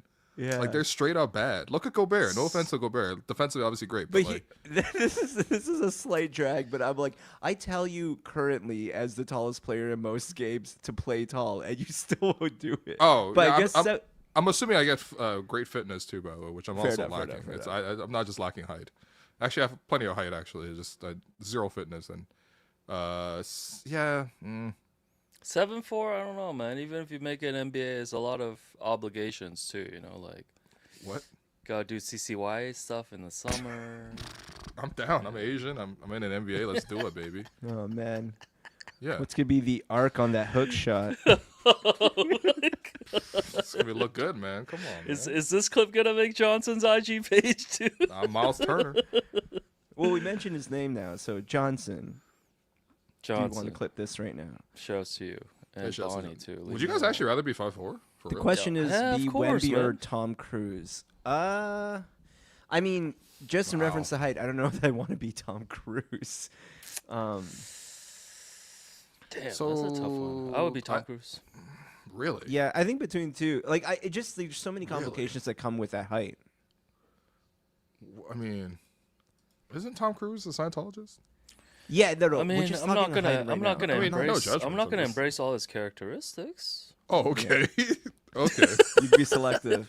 So what do you mean you'd rather be him if you're not going to embody the characteristics?